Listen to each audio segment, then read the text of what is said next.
Traveler's Journey is a travel magazine aimed at people in their 60s and older who have retired to some extent and want to enjoy a slightly luxurious trip.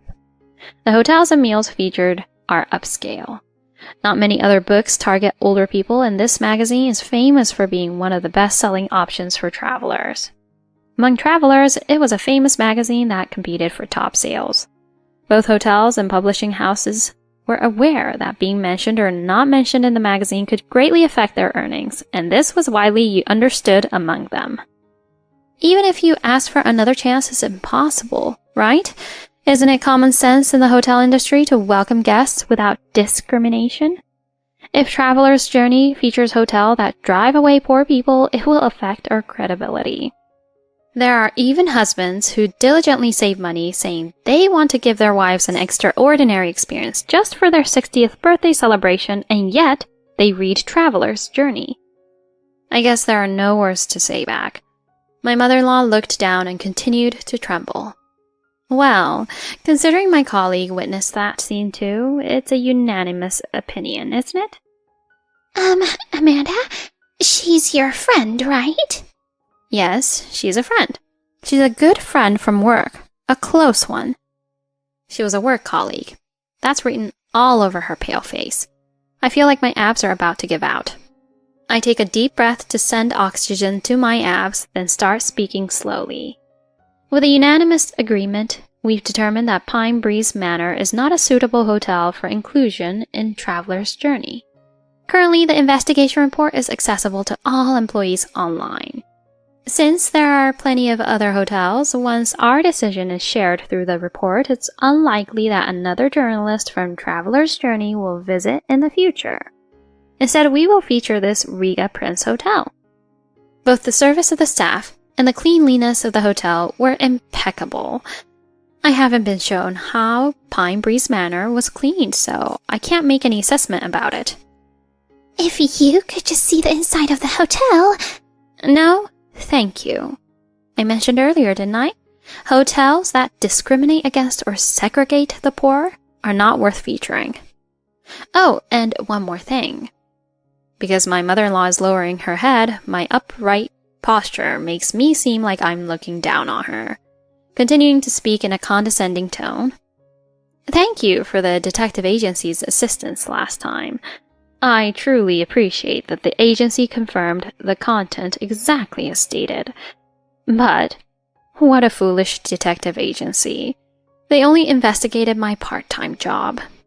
I wonder if the dumb one is really the mother-in-law who requested the job. Normally, if making such a request, they should have also looked into my family background. But the reason for that foolishness is probably the assumption that children from large single-parent families are poor. I think I'll never forget that condescending remark about being poor because of having many children. Let's make it clear this time. It was a family-only wedding, so you probably wouldn't know, and I kept it quiet because my mother didn't want to stand out. You should be ashamed of your own presumptions. I spat out my words. The beloved Gratitude Care Hospital in front of the station, with a property 10 times the size of Pine Breeze Manor. Oh, the owner is my mother. What?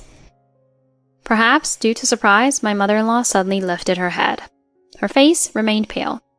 Oh, you didn't know? My mother doesn't have a medical license, but since it's a medical corporation, she's the owner. Originally, my great-grandfather, a doctor, started it because he wanted to help save lives. It was inherited by my grandfather, who was also a doctor, but since my father passed away suddenly, my mother has been managing it now. That's it. My mother-in-law seemed to have permanently strained her neck muscles, her face still pale, and her eyes almost rolling back as she looked at me. She looked like a zombie from a horror movie. While thinking such things, I drive in the wedge, to bring down the woman who once tried to take control while undermining her. What a delightful task this is. I was totally taken aback by my mother-in-law's theory about poverty and children. It was way off base. My dad always said, people are born to have lots of kids and raise them to continue life for the next generation. Indeed, the need for labor isn't necessarily wrong. However, that labor isn't just for our family's workforce. It's for the future workers of the earth. Taking care of each individual is crucial. Well, thanks to that, I was able to study without any hindrance, and with financial support, I got into that university. Since my brother joined the medical school there, I guess he'll be taking over that hospital. Now then. This isn't the end of it, just watch. When you hear Gratitude Care Hospital, you know what I'm referring to, right? My mother-in-law, her eyes half white, went completely wide-eyed. Now she's totally become someone who'd get eaten in a horror movie. Impressive. Just dropping her into a hole won't be enough. I'll have to fill that hole even deeper. You had a case of mass food poisoning last year, didn't you? Since they were distant customers, it seems you managed to settle it by offering compensation. You did get help from our hospital at that time, didn't you? I've had enough. I burst into laughter. At my wedding? My mom was stunned, but she held back her words, thinking, it's for my daughter's sake. If I show off being in hospital management, I'll be stooping to their level. But when I called her after this incident, she said, I can't take it anymore. It's not just one case of food poisoning. I wonder how many times it's happened. It doesn't seem to be frequent, but I've heard it occurs every few years to once every 10 years. In tourist areas, there are many customers from afar. Since it happened only about once every few years, it probably never surfaced. But once testimony from the receiving hospital came out, it was all over. Now, for the final touch. To prevent her from crawling out of the filled hole, I firmly packed the last bit with a shovel. Should I go tell my friend who works for a weekly magazine? Just like a wind-up doll, my mother-in-law stood up with wide eyes, and then, Please forgive me, at least for that. Forgive me, she said, kneeling on the ground, or rather, in the hotel lounge, which was actually carpeted. She pressed her forehead against the floor. It was quite a sight, especially with the hotel owner there. And so, the hotel was abuzz. I captured that scene in a photo while laughing uproariously. Hilarious. I'll send it off just like this to the magazine I'm involved with. I couldn't hold back the laughter anymore. Then I leaned in and said to my mother-in-law's face, There's no way I can forgive that.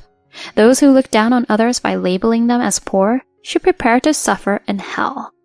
Oh, and there's a message from my mother. Never mention that there's any connection between you and our family. Our backgrounds are different. Us here, we're a long-standing hospital, while your side is a place known for food poisoning. So that's what I'll do then. Now, moving on. The aftermath of what happened at Riga Prince Hotel this time quickly became gossip among the hotel staff, who had been listening intently.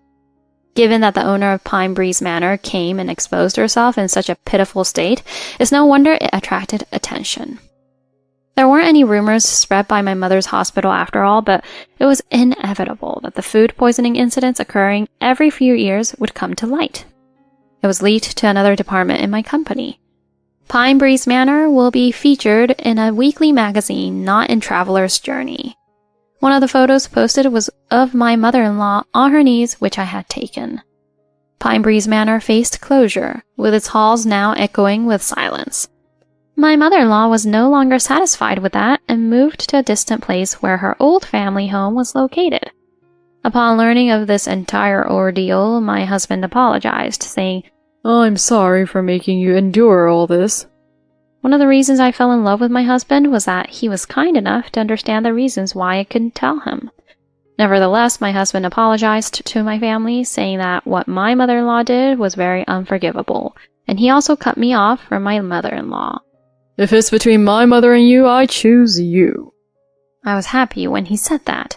It seems that the Riga Prince Hotel was featured in Traveler's Journey, and the hotel seems to have been fully booked every day.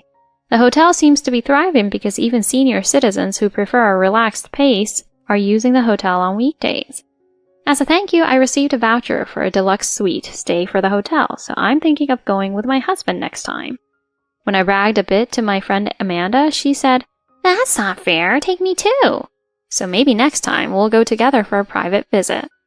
At that time, Amanda also supported me. Although I wasn't blessed with a good mother-in-law, I am very happy to have a good husband and good friends.